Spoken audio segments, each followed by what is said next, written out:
as mentioned, I'm a colorectal surgeon down here at Hershey Medical Center. I'm going to present myself in this talk today more in a context as a clinician than a scientist, talking to a bunch of scientists with the sort of the hope that I'll be able to offer you the opportunity to do some real science on some clinical problems that we have in the management of patients with inflammatory bowel disease and other enteric diseases that increasingly we're recognizing as being related to the enteric microbiome. And the talk is entitled Pouchitis, a Human Model for Gut Inflammation, ? And I'll kind of have it's kind of a convoluted talk, but I think it'll all come together at the end. And as mentioned, really what I'm trying to do is offer to you two things. One is this concept of disease pathogenesis in pouchitis that is similar to IBD, namely that there's not only a microbiome-related aspect to it, but also a genetic component or a host predisposition component to both these illnesses. But also I want to bring you the opportunity to possibly take advantage of the specimens that we've taken from patients with numerous illnesses here at Hershey Medical Center over the past 22 years. We have a biobank from which I'll show you some of the data that, some of the research that we've done, and I offer those specimens up to you for possible research. So I think most people know the basic anatomy of the gut. The stomach, the small bowel, goes into the colon. The colon, terminal portions is the rectum, and then stool is passed through the anus. I have a particular interest, and I came here to Hershey Med 30 years ago in large part because I wanted to care for patients with inflammatory bowel disease. And inflammatory bowel disease really is more properly termed idiopathic inflammatory bowel disease because we don't know what causes it. There are lots of inflammatory conditions that we know have a cause and we can treat, for example, C. diff colitis or radiation enteritis. But these diseases, Crohn's disease and ulcerative colitis, are idiopathic. We don't know what causes them.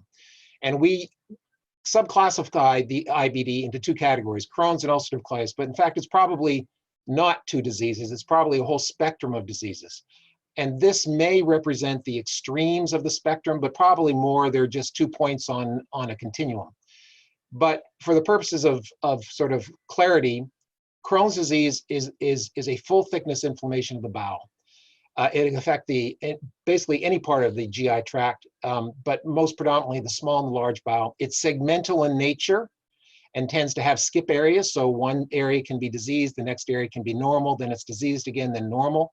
Because of its full thickness nature of the inflammation, it's prone to create fistulae, in other words, connections between various organs, such as the gut and the bladder.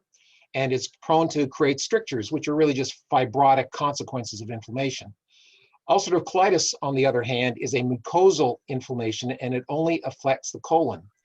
And it always starts distally and proceeds proximally, and it's in a continuous fashion. It doesn't have the skip-like nature that Crohn's disease has. And here you see the GI tract cross-section. You can see that the ulcerative colitis tends to be a mucosal illness down here. Are you seeing my arrow? You see my arrow? Okay, good. Yes. A mucosal illness that tends to irritate or inflame the mucosa. Crohn's disease, on the other hand, is this transmural inflammation that can result in free perforation or the development of fistulae to adjacent organs. Now, these diseases have received a lot of research, a lot of attention. They're going up in incidence. Nobody really knows what causes them, but the conventional thinking now in regards to their pathophysiology is really that there's a genetic predisposition in a single patient with an environmental component that then results in intestinal inflammation.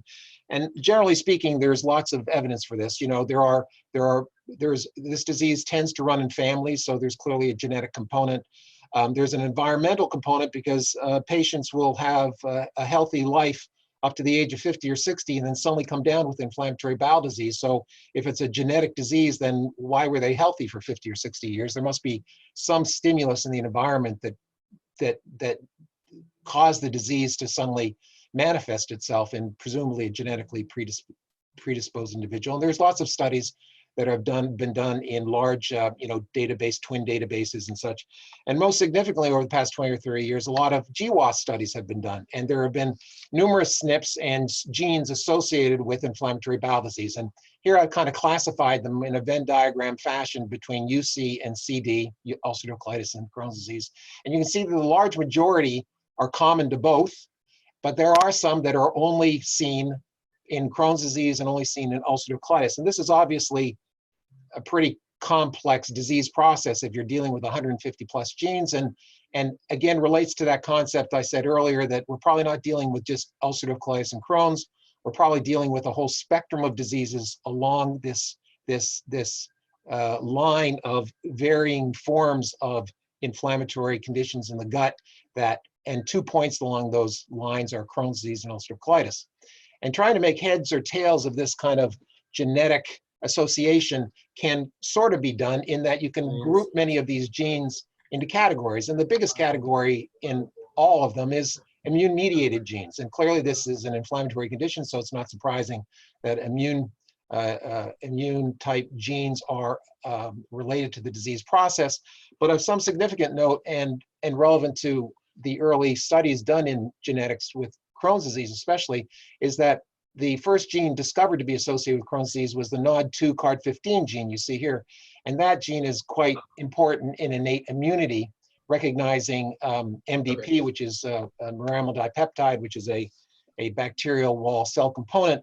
And noteworthy, there are other genes involved in innate immunity, ATG16, IRGM, for example, that are involved more in autophagy. But innate immunity appears to be a key player in the pathogenesis of Crohn's disease, as opposed to ulcerative colitis, in that there are a lot of epithelial barrier type genes in ulcerative colitis, and it maybe makes some sense in the context of UC being more of a mucosal illness, and that genes affiliated with the health of the mucosa is compromised in ulcerative colitis more often, but then also there are these other genes that relate to the immune system. So that sort of provides a background and a setting and a sort of an understanding for the genetic aspect of the disease based on host predisposition.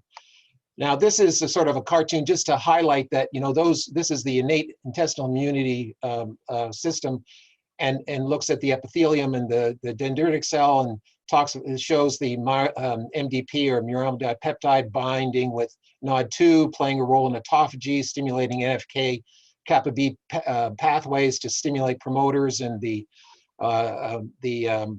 cell nucleus to then excrete cytokines and various other inflammatory mediators. And I bring this up in part because this is key in Crohn's disease, but also this molecule here, TL1A, is the product of a gene called TNSF15 and is involved in the maturation of naive T cells to more mature phenotypes that you see here that are variably associated with variable forms of ulcerative colitis or Crohn's disease. And I just bring it up because I'm going to revisit it later. TL1A is kind of viewed as I'm not an immunologist, again, I'm a clinician, so I step back from this scientific speak a little bit, but TL1A is viewed as sort of a bridging molecule between the innate and the systemic immune system. So IBD, as we know it, is made up of many different subtypes whose clinical appearance represents the end results of varying interactions between environmental agents and host susceptibility factors that presumably are these various allele variants found in these genes. And these varying environmental agents and varying susceptibility factors probably is what results in these varying expressions of disease or phenotype. And so if we take that cartoon of environment and genetics sort of working to create a final phenotype and make it a little bit more complex, you can classify the genetic components as being some component of immune dysregulation, very likely in the innate immune system, as well as epithelial barrier dysfunction, as exemplified by these genes. But from an environmental standpoint, increasingly we're focusing on the environmental stimulus as being the microbiome, or the bacteria that are found within the gut, or their byproducts. For example, their short-chain fatty acids, which obviously I think we all know plays a key nutritive role in the mucosa of the colon. But there are miscellaneous factors that need to be kept in mind, such as smoking and various drugs like NSAIDs, which can precipitate a flare of disease in some patients, and various other things that I won't go into, like previous appendectomy and the hygiene hypothesis and things like that. But the concept here is that depending upon your individual allele risk variant, and depending upon what environmental, presumably microbiome agent you're exposed to, and at what point in time, you'll have varying forms of disease, inflammatory bowel disease, depending upon your individual makeup and the environmental exposure. So that's why the 50-year-old might develop IBD late in life, because they didn't have that environmental exposure, or they didn't have some sort of acquired component of the disease process that they are innately, through a genetic predisposition, already inclined to have. More clarification on Crohn's disease. Crohn's disease has those skip lesions, can affect the small bowel and the large bowel, but most commonly it's found in the ileocolic region. This says 45%. It's probably more like 50 or 60%. And I, generally speaking, say that the remaining 50 or 40% is split equally between the small bowel and the colon. But I bring this up because it has, again, relevance later on to something I'm talking about. And here's an example of what the outside of the bowel looks like in Crohn's disease. Remember, it's a transmural inflammation, so you can see the disease on the outside. And this is relatively normal bowel. This is inflamed, strictured bowel. It's the consequence of inflammation being stricturing. Again, here's stricturing, relatively normal, starting to get a strictured inflammation. This creeping fat is a classic designation. Whether it's an associated finding or a causative one is, again, an area of research. A lot of people are starting to think that the mesentery has a role in inflammation and causing this disease, but we won't get into that too much. But the point is this creeping fat is fairly characteristic of Crohn's disease. And again, you're seeing this on the outside of the bowel, reflecting the transmural nature of the disease. Ulcerative colitis is different. It starts distally. It's a mucosal illness that progresses up to the colon from a distal to proximal fashion. But this is proctitis, this is left-sided colitis, this is total or pancolitis. The small bowel is never involved. If a small bowel is involved, it's Crohn's disease.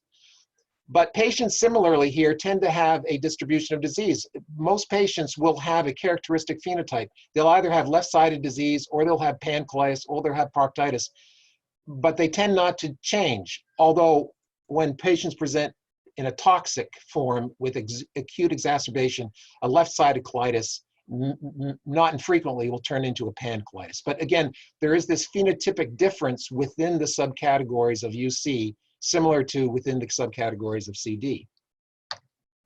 And because it's not a transmural illness like Crohn's, to see the disease, you have to look inside. And this is a colonoscopic perspective. This is a normal mucosa of the colon. You can see the nice vascular pattern pretty clearly, nice thin glistening mucosa. I say that early colitis looks like somebody took some sandpaper to the mucosa, or it's like a road rash that you would get if you flipped off your bike. And severe disease, and this is a crummy picture, I got to change this, it's been reproduced so many times, but it's deeper ulcerations and pseudopolyp formation and bleeding and nastiness. So in its severe form, ulcerative colitis can become much deeper, but it's not transmural. It doesn't create fistulae, for example. So let's get back to what I'm supposed to be talking about, and that is this issue of pouchitis. So pouchitis is a consequence of inflammation in the ileal pouch. And what is the ileal pouch? Since ulcerative colitis is a mucosal illness, and since it's confined to the colon, you can cure someone of ulcerative colitis by taking out their colon. If you don't have a colon, by definition, you can't have colitis. And that's what this is. You take out someone's colon, you give them an ileostomy, and they wear a stoma bag, and when they eat, their digested nutrients pass through their small bowel into the stoma bag. They empty it 2-3 times a day, and they live a healthy and pretty happy life. But in the quest of making patients happier yet, we recognize that the colon really is nothing more than a reservoir. That's a huge simplification, but its major function is to be a reservoir. Obviously, there are absorptive functions, etc. But as a reservoir, it functions to provide for episodic defecation. And so since the small bowel is healthy, this operation was contrived, and that is a new reservoir can be built from healthy small bowel. And the way we do that is we fold the small bowel over in a J-like configuration. We cut the two adjacent bowel loops and stitch it together to make a common reservoir, and then connect it to the anus, making a apical enterotomy. And so this is our new reservoir. And you may think that looks pretty small compared to the older reservoir, which is this colon. But this thing over time stretches up really to be about a 9-month uterus. It really stretches up to the size of the umbilicus, up to the level of the umbilicus. And with this operation, patients have about 4 or 5 or 6 or 7 bowel movements a day, depending upon age and various other factors. But it's much better than the 20 they had with the colitis, and they're not bleeding, and they have normal nutrition, and they don't need to take medications, and they feel pretty good. They're very happy with this operation. And this operation is now considered the gold standard for ulcerative colitis management. And it's usually done in 2 stages. We usually take out the colon, create the pouch, and then create a temporary ileostomy upstream. And then 2 months later, we get rid of the ileostomy, bring the pouch online, and patients start having bowel movements. And this is what we call the pouch. It's sometimes called the J pouch, the ileal pouch, and it's connected to the anus, and therefore it's called an anal anastomosis, or an IPAA. Now, pouchitis is basically inflammation of the IPAA. And so it's characterized by recurrent symptoms of inflammation, increased bowel movements, fever, sometimes tenesmus and even diarrhea, malaise, and sometimes systemic signs like arthralgias, fever, as I mentioned. And if you biopsy the pouch, what you see is acute on chronic inflammation. And this happens in about 50 to 60% of pouch patients, although the large majority of them are very effectively treated with an antibiotic, usually Flagyl, which is metronidazole, or ciprofloxacin.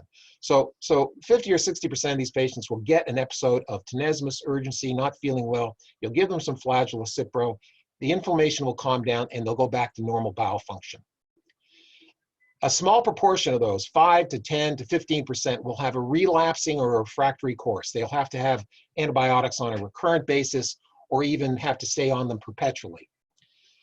And that obviously speaks to the bacterial component of pouchitis. If you give antibiotics, pouchitis goes away. But speaking to the genetic aspect of pouchitis, it hardly ever occurs in patients who get the pouch for non-IBD reasons. So I think most of us know what FAP is, familial adenomatous polyposis, a mutation in the APC gene, causes patients to develop colon cancer by the age of 40. If you look in their colon, at an earlier age, you'll see sheets and sheets and sheets of polyps, and those polyps eventually turn into cancer. And so patients who have FAP, have no inflammation, mind you, they just have polyps, will go through the same operation, the removal of the entire colon and rectum and creation of an ileal pouch to reconstitute their GI tract and return them to normal GI function, defecation anyway. And those patients do not get pouchitis. And that, to me, speaks to the genetic component of the disease, that if you have IBD, you're prone to pouchitis. If you don't have IBD and you get a pouch, you're not prone to pouchitis.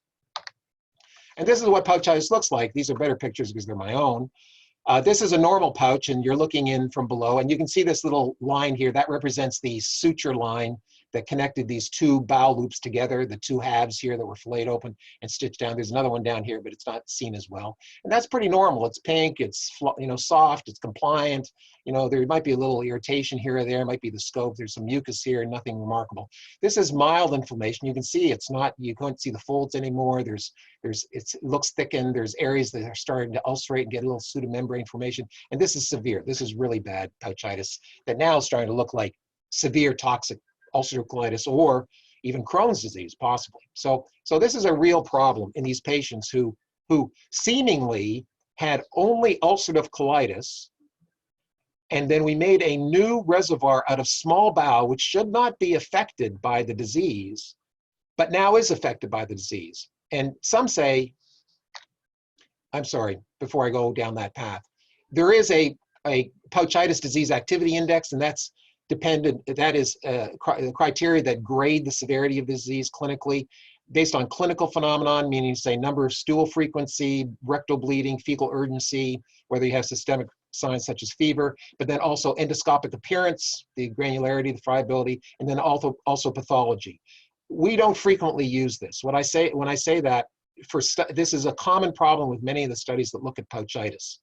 That is that many of these patients call into the hospital or call into your office and say, my bowel movements have doubled, I feel sick, I got lots of diarrhea, and you give them the antibiotic over the phone, and 5 days later they feel fine. So infrequently do they come in and get a scope or a biopsy even.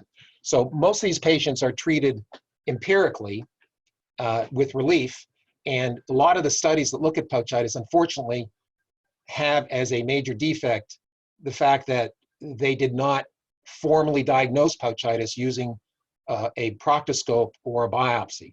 Because just like many of us who don't have a pouch sometimes get diarrhea and urgency and tenesmus and a fever, we don't have pouchitis. We may have something else causing our diarrhea and urgency. And so similarly, some of the studies that look at pouchitis are probably contaminated by being diagnosed as pouchitis when really they had food poisoning or the bug or something else. And the way we treat these patients is, as mentioned, we theoretically should examine them, scope them, biopsy them, do some basic blood testing to make sure they don't have some sort of super infection of their pouch, you know, like C. diff or something like that. But then we treat them with ciprofloxacin or Flagyl for 2 weeks, and most patients respond. They respond quickly, and most of them have infrequent recurrences, and that is what we call antibiotic responsive. There are another group that have frequent relapses, and we're starting to call those patients frequent relapsers when they have more than 2 such episodes per year. And we call those antibiotic dependent because they end up getting 2 and 3 and 4 courses per year, and not infrequently they'll end up getting on a low dose antibiotic, perpetually, And those patients, interestingly, respond pretty well to probiotics. There is a formulation called VSL3 that's been studied, and those probiotics, that probiotic regimen tends to improve these antibiotic dependent patients. Probiotics will not reverse pouchitis, but if pouchitis comes under control with antibiotics, you can then transition the patient to a probiotic, and they will frequently decrease the incidence of flaring of their pouchitis. But more concerningly is a group of patients who do not respond, and those patients go through prolonged courses of Cipro and Flagyl, and they still don't have response. And we call those antibiotic refractory. Those patients go down a path of really being managed for more esoteric causes of their inflammation, but most of the time end up under a sort of a diagnosis of recurrent IBD, either Crohn's disease or ulcerative colitis. And so, just as I showed you something like this for IBD, I think we can do the same thing for the pouch patient who has pouchitis. There's a bacterial component because it responds to antibiotics, and there's a host susceptibility component because FAP patients don't get it. You end up with pouch inflammation, and I would venture to say that the antibiotic responsive patients have more of an environmental etiology, and the antibiotic refractory patients have more of a genetic etiology. And there's a group in the middle that have probably some of both. And this is a paper that was put together by one of our former PhD candidates who's now left the lab, Katie Schieffer, who did some work for us, and you'll see some of her data later. And she summarized the literature after going through it as having 6 areas of major investigation. But these, again, I think really can be subclassified into environmental and microbiome related and host susceptible or host susceptibility factors, i.e. genetically related. And that is this recurrent IBD? Is it just recurrent ulcerative colitis in the de novo colon, now made from small bowel? Or is it in fact now Crohn's disease? In fact, we misdiagnosed the patient in the beginning that they had Crohn's colitis, not ulcerative colitis, and we misdiagnosed them, and now they're getting Crohn's disease back in small bowel. And there's a lot of research going on now looking at the ileal pouch microbiome and this dysbiosis associated with it, and we'll talk about that just a little bit.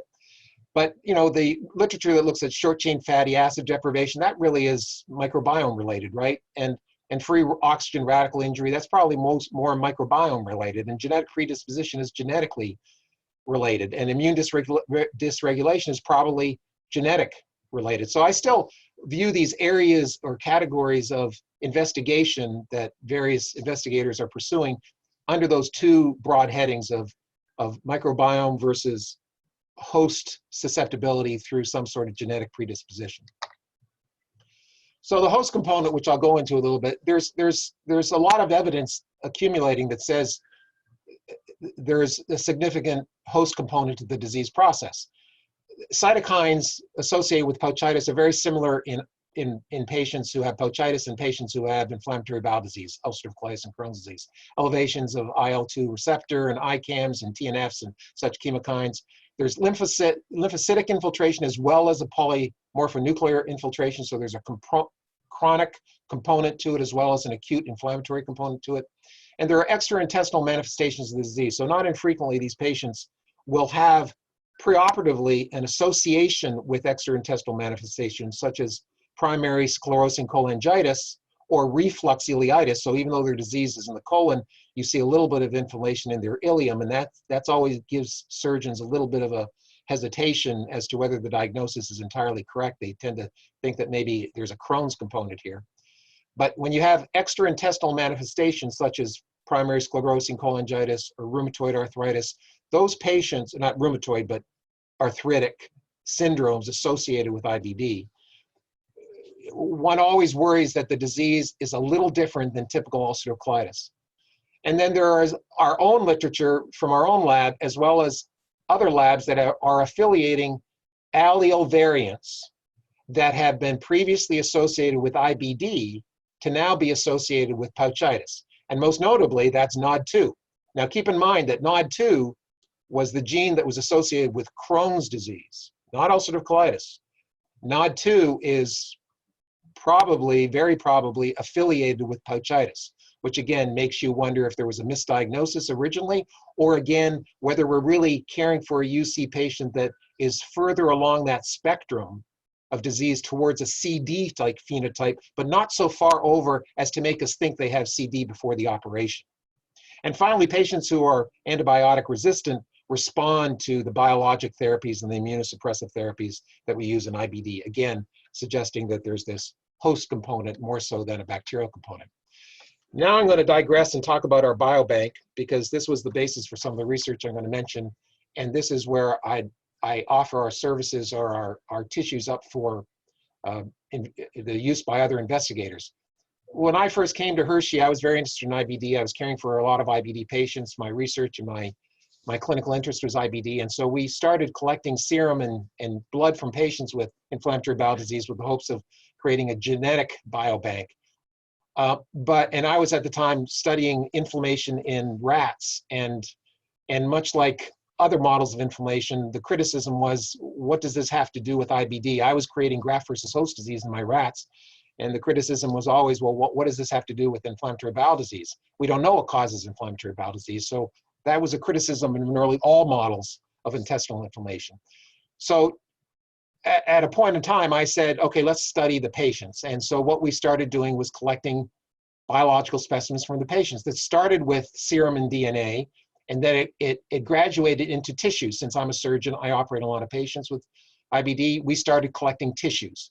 And because we started to do research in IBD on tissues, we needed a control.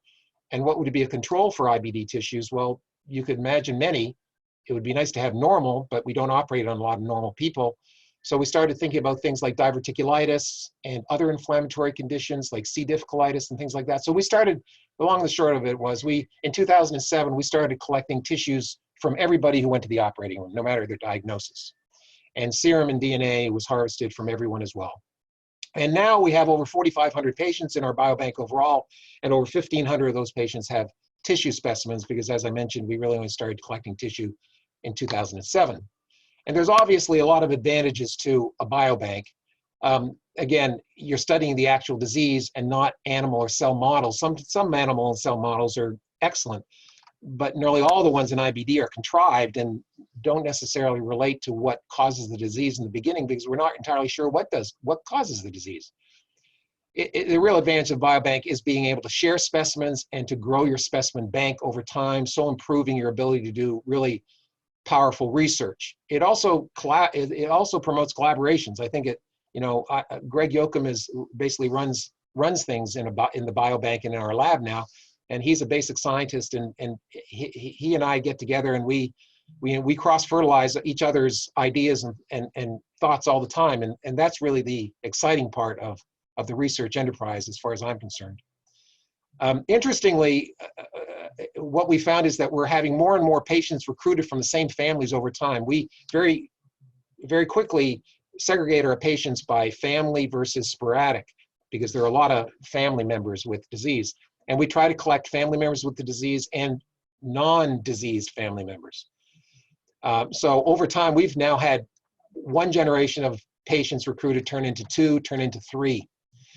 And finally, maybe relevant mostly for the audience today, is that these tissues were never collected with the thought of ever doing microbiome research. We weren't collecting stool specimens. We were collecting tissue, but the tissue has mucosa-associated microbiome with it. And that microbiome is different than the microbiome that you collect with stool specimens. And I think from that standpoint, it may represent even a more valuable potential reservoir for investigation, because we have started to look at the mucosa-associated microbiome of some of our specimens. So what's involved? Well, basically all patients fill out a questionnaire that they answer basic issues regarding family history, demographics. They give some blood, and if they're going to the operating room, their tissue is harvested in the pathology lab.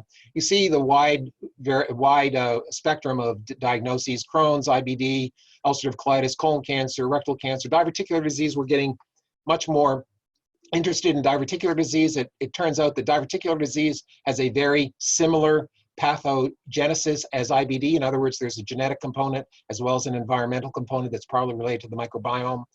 We have healthy patients, both from a serum only standpoint, but also tissue. So for example, we take out the right colon that might have a cancer, but we harvest the tissue adjacent to it that is essentially normal, it's non-cancerous. So we have some normal tissue insofar as it's the normal tissue from a pathologic specimen.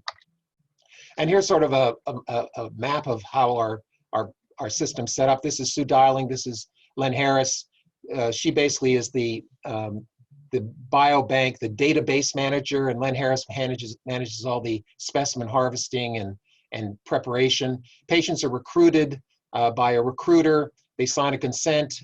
Demographic data is retrieved and stored in our own system, but our own system does communicate with the electronic medical record, ICD-9 codes and DRG codes in order to gain added clinical information on these patients as necessary. We can communicate with pathology registries and things like that. These samples are then de-identified so that investigators don't know who the actual patient is, and these specimens are then prepared and libraried into various specimen vaults, serum, tissue, DNA. Patients who have a strong family history, we tend to immortalize their B cells using Epstein-Barr virus, because we think those are particularly informative specimens and we don't want to lose them. So we transform family members or families with disease processes to immortalize their cells. And as we do research projects, those research projects refer back to the demographic data on these specimens in order to promote a more accurate and scientifically rigorous project. The BioBank now has so many specimens that you can control frequently for factors that may affect your measured outcome. So a lot of clinical studies that take tissue and study it, can be criticized because you took 10 UC patients and you did something to the tissue and you assessed it.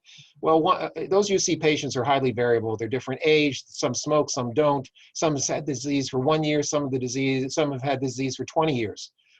So that lack of control in clinical studies is obviously a major problem. We have so many specimens now that we can take 10 patients who have had a controlled for duration of disease, controlled for sex, controlled for the location of the disease. So for example, left-sided colitis versus pancolitis. We can control for most of those variables that are relevant to the investigative process and then match them to the control specimens. Control specimens may be being normal mucosa from colon cancer patients, or diseased mucosa from diverticular patients. But the point is that we can match for many of the variables: age, sex, smoking history, BMI, things like that. And I think that's the real value of having a large biobank now. So as mentioned, we take blood and we take serum, we store blood for DNA as well as for in reserve. When we do a large specimen harvest, when we take out an entire colon, as in this case, we take a digital picture, and a patient such as this will have numerous specimens taken. There will be specimens taken from the terminal ileum, the cecum, the right colon, the transverse colon, the left colon, the sigmoid colon, and the rectum. And this is obviously bad colitis starting at the anus, going back to more or less the hepatic flexure. Those various specimens will be characterized by the severity of their disease, this being very severe, this being normal, and they'll be put into formalin, liquid nitrogen, and RNA later for subsequent ability to assay for protein DNA and tissue RNA. But that creates a lot of specimens from any one individual. Those specimens sometimes are healthy, sometimes they're diseased, they're obviously characterized, they're stored, they're tabulated. This is a single patient's specimen sheet, and it's not even the complete sheet. You can see this is just a shot of a screenshot. But you can see this is left colon, rectum, right colon, sigmoid colon, terminal. The disease is characterized. We have blood. This blood was B cell line was transformed.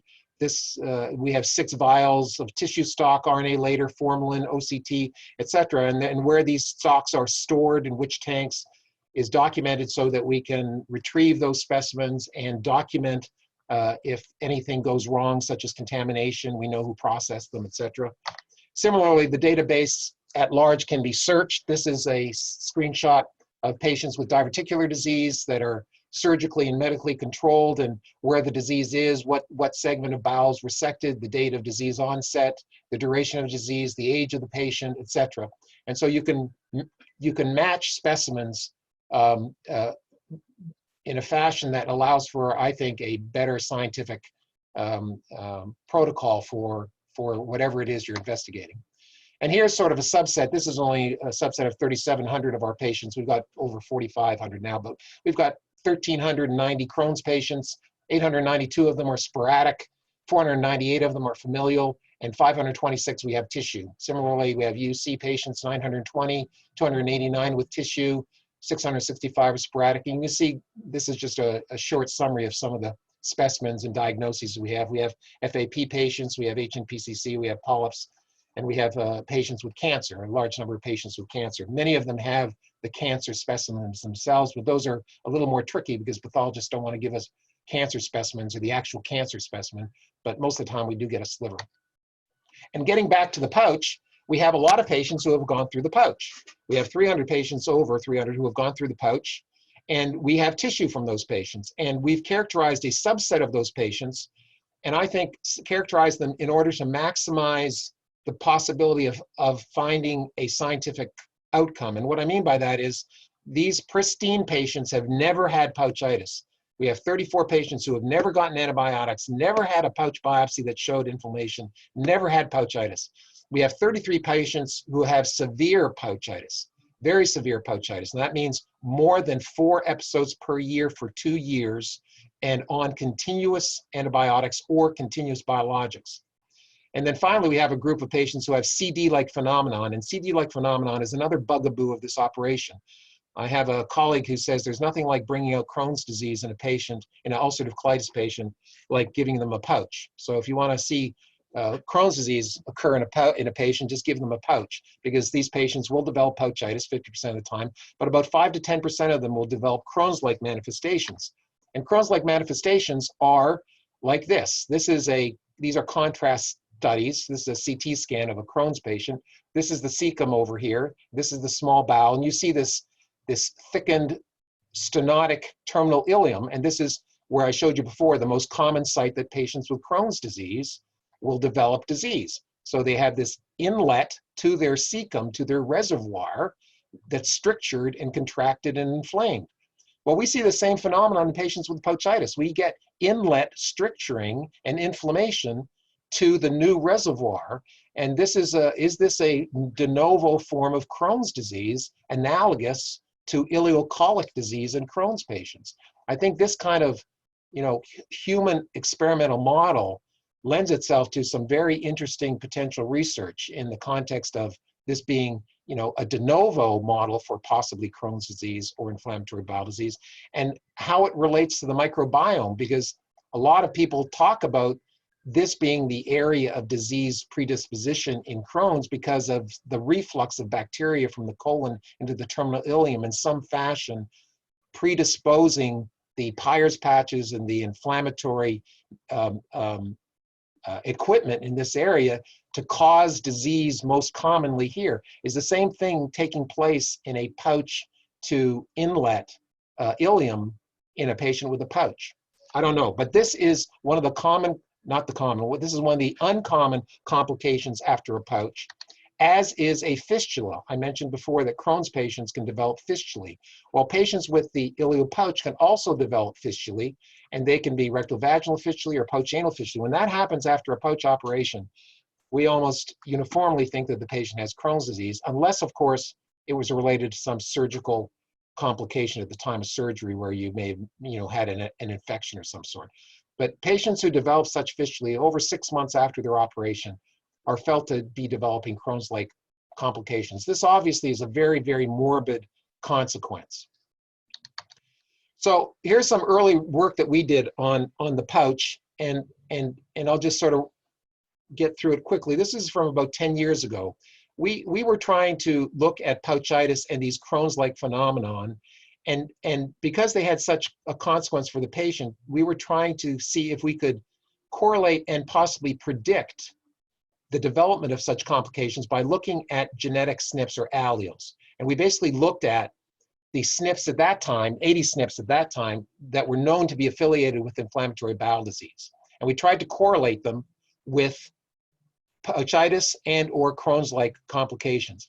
As a secondary type goal, we tried to develop a formula that might predict the complications based upon the genotype or the allele makeup of these patients that may have these at-risk allele variants. And so our definitions of our groups were patients who had basically what we call now pristine pouches or asymptomatic pouches, absolutely no pouchitis or complications for at least 2 years. Mild pouchitis was defined as less than 4 episodes per year for 2 consecutive years that responded to a 2-week course of a single antibiotic. Severe pouchitis was the converse, greater than 4 episodes for at least 2 consecutive years or requiring long-term antibiotics. And then there were patients with Crohn's-like phenomenon that I mentioned to you, fistulae in this inlet stricturing type phenomenon. And so we did a statistical assessment of the genetic associations using, you know, multiple hypothesis testing.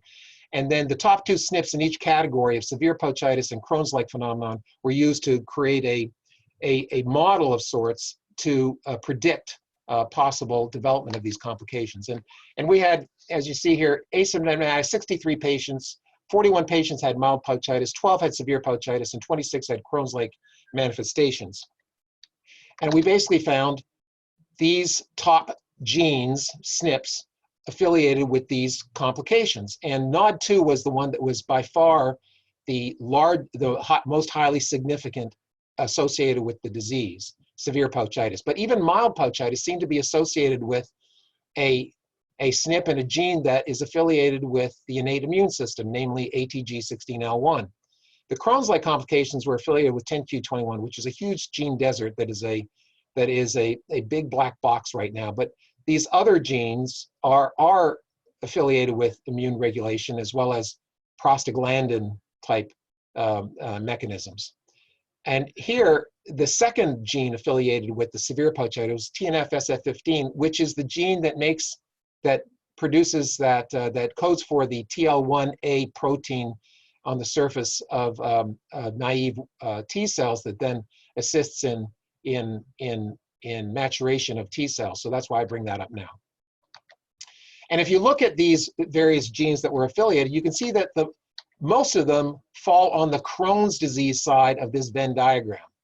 And that, again, suggests that this is not a binary disease. It's not ulcerative colitis and Crohn's disease. It's a spectrum of disease. And patients that we think have ulcerative colitis pre-op go to the operating room, get a pouch, but if they have some of these underlying predisposing allele variants, they may manifest Crohn's-like complications afterwards in their pouch, as characterized by pouchitis or these fistulae or such. And the formulation that Arthur Berg, our statistician, developed was very interesting in that based upon the allele variants, and here he took the NOD2 allele variants and the TNSF15 allele variants, and depending upon the number of allele variants you had in each of these two, we could predict the probability of the severity of your pouchitis. We have not yet tested this. It's something that I would like to do, but going forward in a prospective fashion, it would be very interesting to do. I would point out to you that it's interesting to note that one NOD allele variant has much more risk associated with it than even two of the second tier TNF-SF15 allele variants. And patient who has two NOD allele variants has a very high risk of getting severe pouchitis based upon this mathematical modeling. I point this out because I'll revisit it in a minute or two. So other investigators have found a similar thing.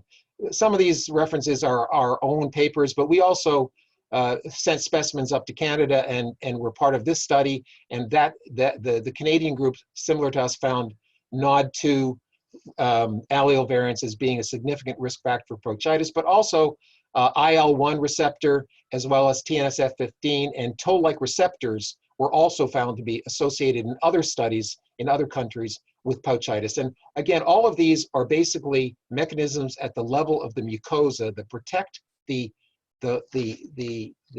individual from the enteric microbiome.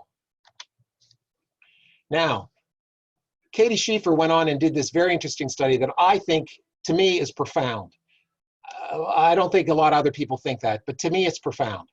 So I'm going to outline it here. This was a study that looked at two patients who went through the pouch operation who had it for FAP. And I mentioned to you that they don't get pouchitis. These were the two patients I operated on. They were brothers, 17 and 18 years old. Their mother had FAP. Their father did not. They both did fine. I operated on them the same week. The second patient, however, 3 months later developed pouchitis. But FAP patients aren't supposed to develop pouchitis. And so that was very intriguing to me because these two children grew up in the same household from the same genetic parents, and one developed pouchitis, which wasn't supposed to happen, the other one didn't. So to make a long story short, we investigated the family for NOD2 allele variants. And in fact, the father was estranged by the time we did this study, and we had to go chase him down. We found him, and we got his DNA. And to make a long story short, the father had not one, but two allele variants in NOD2 that are associated with a predisposition to Crohn's disease and now pouchitis. And in fact, the sibling that was affected, sibling B or 2, had both of those allele variants just as the father did. And the mother obviously did not have it, and the other sibling did not have it. So I found that remarkable. I found that just eye-opening. And for another reason, I then extend my assessment of it farther than eye-opening, but profound in a minute or two when I present some other data that came out of this. But I think this again speaks to this rationale that the host has certain susceptibility factors that then put it at increased risk for developing pouchitis or complications based upon its exposure to the enteric bacteria. So what about the bacterial component? Now this is the part that I have the least facility with. I am not a microbiologist. I'm going to give you some brief summary of what has been done in the literature to investigate the microbiome and what some conclusions are. But I leave a lot of this up to the audience to then hopefully be stimulated enough to possibly think about investigating this more, possibly with us, possibly using our BioBank. And that is that pouchitis, first of all, normal pouches have a highly variable bacterial content, and that is also seen in FAP pouches. In other words, normal pouches and healthy ulcerative colitis pouches and FAP pouches have a highly variable bacterial content. Pouchitis patients have a dysbiosis. They have less diversity, and they have a certain spectrum of microbacteria that are associated with pouchitis. They have decreased levels of lactobacillus anaerobes and bacteria that are associated with producing short-chain fatty acids, such as F. prausnitzii. They also have a higher incidence of hydrogen sulfide producers, or these bacteria that do sulfate reducing. And this has been shown in several studies and has also been associated, elevated levels of hydrogen sulfide has been associated with significant pouchitis, and is thought to be in part responsible for some form of toxicity to the epithelium and destruction to the epithelium mucosa, presumably as a consequence of this microbiome change. And this table on the left, again from Katie's summary paper, compared FAP patients versus patients with UC. So patients who have FAP and a pouch have elevated levels of Bacteroides and Lactobacillus species and F. prausnitzii species. Sulfate-reducing bacteria, however, are elevated in patients who have pouches with ulcerative colitis as their underlying diagnosis. Over here, patients who get pouchitis versus no pouchitis, again, have an aggravation of that phenomenon. In other words, they get more sulfate-reducing bacteria, and they get less of the favorable bacteria being these Bacteroides species, Faecobacterium species, and Lactobacillus species.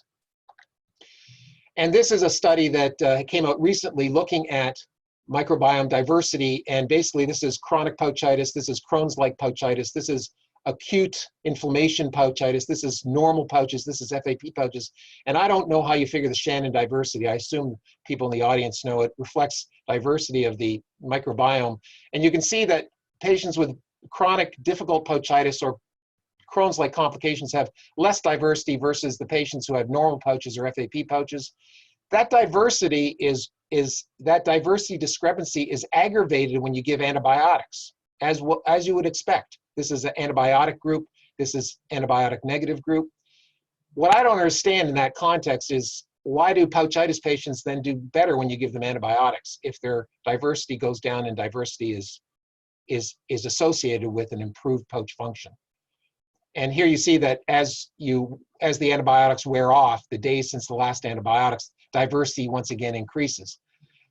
So this is sort of saying that antibiotics has a double-edged sword to it, I think, in that you can treat acutely the dysbiosis, but over time there's going to be an aggravation of what is felt to be one of the predisposing factors to pouchitis, and that is less diversity. And that is kind of seen clinically. We put patients on Flagyl or Cipro for a long time, and after a year or two, they come back to us and say they're not doing as well anymore, and we see recurrent inflammation. And so more commonly we switch up antibiotics regularly, and this paper actually suggests that it is due to the development of bacterial resistance. But again, it doesn't entirely explain why decreasing the diversity acutely improves the pouchitis type symptomatology. Now, getting back to the paper that I thought was profound that Katie did, this is that FAP group, those FAP brothers, because not only did she study the NOD2 allele variants, but she also took the mucosa from the tissue we had taken at the time of their surgery and studied the microbiome. And this was the microbiome distribution in the rectum, and this was it in the ileum. Now, this is in the rectum and the ileum at the time of the surgery. In other words, before the patient had their pouch, okay? And the patient with the pouchitis is blue. And what you see here is the same microbiome spectrum that is seen in patients with pouchitis. In other words, there is a depressed level of Bacteroides and F. prausnitzii in the patient who got pouchitis subsequently. But the reason why I think this is profound is because this was pre-existing. This was pre-existing at the time of their surgery. This did not come about as a consequence of the pouch. The pouch was not existing at the time of this tissue harvest and these microbiological studies. So this implies to me that the microbiome changes that are associated with pouchitis are actually pre-existing and in part at least determined by the allele variants, the genetic components of the host innate immune system. And to me, I think that's pretty important because we frequently in science say, which came first, chicken or the egg?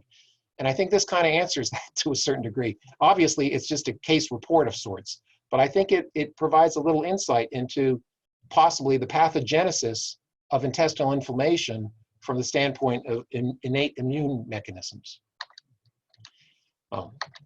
So anyways, so I'm at the end now, and my summary is here. My summary basically, pouchitis, like IBD, I think is a heterogeneous disease that relates to variations in both the genetic predisposition and the enteric microbiome. I said the same thing at the beginning of this talk in regards to inflammatory bowel disease. And I think you could say the same thing parenthetically about almost any disease, right? There's an environmental component, and then there's a host predisposition component. And really what we have to do as clinicians and scientists is to figure out what the genetic predispositions are and what the environmental components are, and then correct them as is necessary to ameliorate disease. The altered microbiomes associated with pouchitis may be in part determined by the host innate immunity factors. And I think that is the part of our research so far that I think is most interesting. But pouchitis may be a model for enteric inflammation or de novo IBD. Frequently, clinicians complain about only being able to arrive on the scene in order to investigate a patient after the disease has started. And I think a pouch is a potential clinical model for de novo IBD. We give a patient a healthy small bowel pouch, and we put it online by closing that stoma. Now the fecal material starts going through it. And some of them are going to develop recurrent IBD. They're going to develop pouchitis. This could be a de novo model for inflammatory bowel disease that we complain so much about not having in this disease process that we have no clear cause for. Similar to IBD, treatment of pouchitis may require differing therapies based on the varying possible etiologies. And those etiologies may be partially genetic and partially environmental and microbial, maybe microbial products.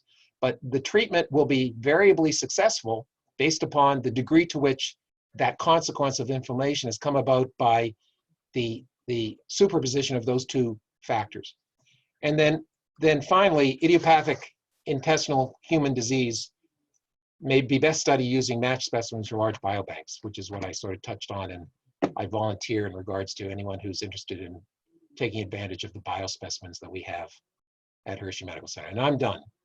I'm happy to answer. I don't know if I can answer questions. Can I answer questions? I guess I can, can't I? Yeah, sure. Yeah. Thank you so much for this really interesting talks. So actually we have a couple of questions here.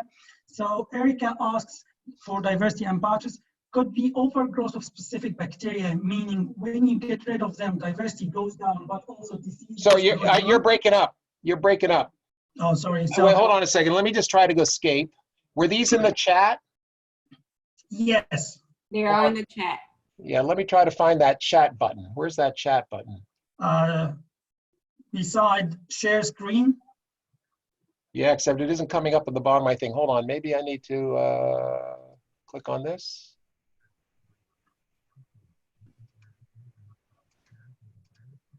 I can't find it. You're at the side of my screen. Maybe each person could read their question to you. Yeah, and just slow it down a little bit because the audio is breaking up a little bit, please. All right, sorry, I'll try to say it again. All right. Diversity and pouches could be overgrowth of a specific bacteria, meaning when you get rid of them, diversity goes down, but also disease goes down. Right. Yeah. I mean, that's probably. I suspect that's the case, and that's the argument that the researchers that impugn the sulfate reducing bacteria as an etiology for pouchitis will probably suggest, right? But I think I don't think it's a straightforward process as easy as one bacteria, because it's never a single bacteria or never a single causative bacteria, because that's not the case. Studying across varying patients, differing patients, you don't find a consistent bacterium in higher proportion than in controls that, when eliminated, improves disease. But yes, presumably there is some spectrum of bacteria that are more aggressive that then cause the disease inflammation to take place. Okay, Can so Emily was asking, was NOD2 also associated in the mild pouches patient, just maybe not one of the top SNPs? Excuse me, which SNP? NOD2, Yes. also associated in mild pouches patient, just maybe not one of the top SNPs? He's talking about mild pouchitis, you're saying? Yeah, here I can jump in and just ask. So you showed when you divided patients into the mild and severe that NOD2 popped up with the severe patients. Right. And I was curious if NOD2 also popped up with the mild patients. It just maybe was further down the SNP list? No, it didn't. It didn't. Okay, so I was curious if there was kind of like a switch, like if you had NOD2, you were going to be driven to severe disease. Right. Mild Yeah. stuff is driven by. Right. Right. I think that kind of, no, we didn't see it in the mild disease. And I think that kind of bespeaks the fact that maybe mild disease is more bacterial dependent, and moderate disease, severe pouchitis or worse, is more, host dependent. That's the way I interpret that. But All right, Sarah asking, are these people who you collected samples prior to developing the disease and matched samples after disease progression? no, you'll have to repeat that slowly. All right, are there people who you collected samples prior to developing the disease and matched samples after disease progression? There are patients that fail to develop disease and then have disease progression? No. My question was, do you have samples in your biobank of people prior to developing the disease and then match samples of those same people after? Well, yes, in that the prior to the development of the disease are specimens from the time of surgery. Okay, so and then they have the disease afterwards with pouchitis, and we can do biopsies of their disease at that point in time. But their prior specimens are specimens done at the time of surgery. So their normal ileum is biopsied at the time of surgery, and their normal rectum is biopsied at the time of surgery. And then subsequently, 6 months, 12 months, 18 months later, we can do, when patients develop pouchitis, we will frequently scope them and do biopsies at that point in time as well. So yes, we can do that, but it hasn't been done with a regularity that we would have allowed for a nice clean study, because we could not put patients on a protocol for regular biopsies expecting them to develop the disease. You know what I mean? So we now do biopsies on patients when they develop pouchitis, and we have those specimens, but we don't have the control patients who would be at the same time feeling fine, if you know what I mean. We don't typically biopsy asymptomatic patients who don't have pouchitis. Right, that makes sense. Yeah. That's cool. So we have another question from Melissa. Is there a possibility that patients that are given Cipro for pouches development C difference? C difficile? Yeah. Yes. Or is that not possible because they don't have a colon? No, yeah, I didn't go down the pathway of the antibiotic resistant pouchitis patients. That's a complicated pathway that includes the patient being worked up for more esoteric causes for inflammation.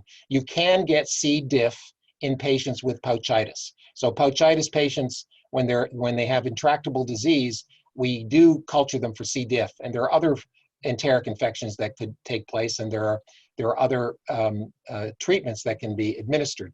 The thing with C. diff is, in part, it's probably very rare. It's known to occur, and it does occur. It used to be very rare because most commonly we would use Flagyl to treat these patients, and Flagyl treats C. diff. However, with the developing resistance of C. diff, that's now about 30%, increasingly we're seeing more C. diff as a consequence of the workup in patients with pouchitis, and now we have to give them Vanco. But C. diff is seen in patients with pouchitis. Okay. So another question from James. So it would be interesting to give targeted bacteriological in bees to only take out specific bacteria selectively. Yeah, that would be very interesting. If that's possible, it'd be very interesting. I mean, the other alternative is to use bacterial concoctions that presumably you drive up their concentrations. But knocking out specific bacteria, I think, would be more conclusive than trying to drive up. VSL3 is a probiotic concoction that tends to alter the microbiome. It's been shown that it increases Lactobacillus and Bacteroides species when you take VSL3. And so that's why they feel it provides for longer term pouchitis-free periods, but it's not super dramatic. If somebody has pouchitis and you give them VSL3, they don't get any better. You can have them popping pills every hour. They don't get any better. You have to stop the pouchitis with an antibiotic and then put them on the VSL3. So if you had a knockout type of therapeutic, that would be very interesting. All right. So Gary asking a question. When are stool samples collected in your collection? When is what?